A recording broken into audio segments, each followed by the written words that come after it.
Local 4 News starts now with a breaking news alert.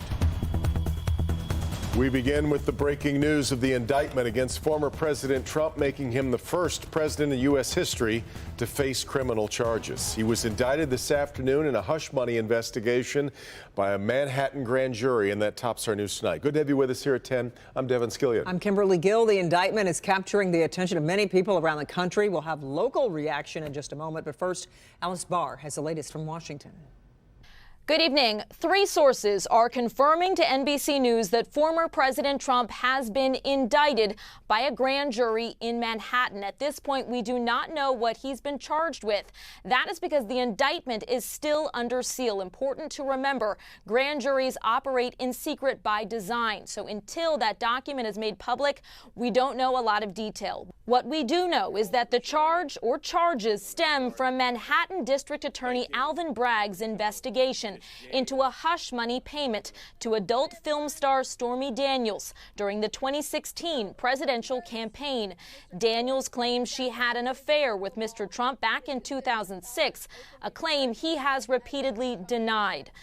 It's not clear yet when former President Trump will surrender to authorities in New York and what that will look like. In a statement, his attorneys saying, quote, President Trump has been indicted. He did not commit any crime. We will vigorously fight this political prosecution in court. This will be the first ever criminal case against a former president of the United States. Mr. Trump releasing his own statement today, calling the indictment, quote, political persecution and election interference at the highest level in history. The former president has already declared he is running for president again in 2024, and polls show that he is the Republican frontrunner.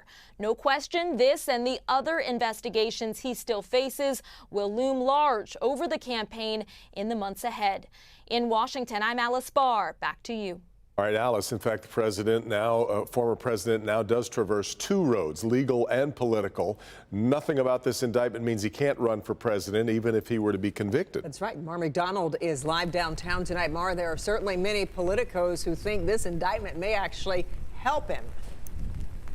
That's right, Kimberly. They believe, quite frankly, that this ensures that he is the nominee. Why do they believe that? Because not unlike the political cycle in 2016, with indictments looming, all it means is that all the discussion is about Donald Trump, none of his potential GOP competitors.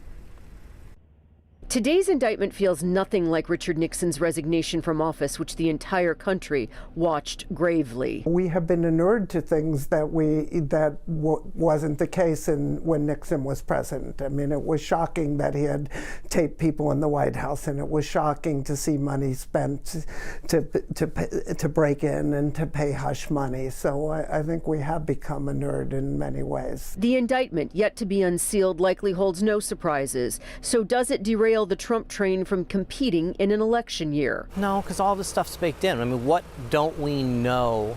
You know, I guess we'll have to wait and see when the indictment is, unsealed. But, I mean, this is something that we knew about in 2016. This is stuff that we've heard about. Darnoy maintains Trump will be the Republican nominee in this indictment, and potentially another out of Georgia do nothing but ensure that Trump consumes all the oxygen in the room with his GOP competitors. Already, Republicans across the spectrum, whether they believe he is guilty or not, call this the weaponization of the legal system for political purposes. Whether the public at large buys this in the end remains to be seen.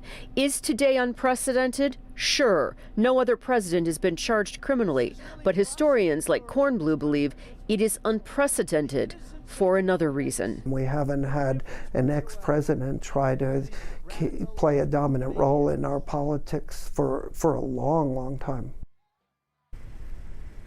Back here live, so assuming that Trump would be the GOP nominee, what does that do to all those down-ballot Republicans up for election in 2024? Well, as he has shown in the last political cycle, he doesn't have coattails. It would be an interesting row to hoe to see what 2024 is going to look like around here if Donald Trump is indeed the GOP nominee, despite these indictments. We're live downtown tonight. I'm Mara McDonald. Local We 4. will all be watching it closely. Mara, thank you. And of course, we will continue to follow former President Trump's indictment and bring you the latest on our website at clickondetroit.com, as well as when you join us tonight for Local 4 News at 11.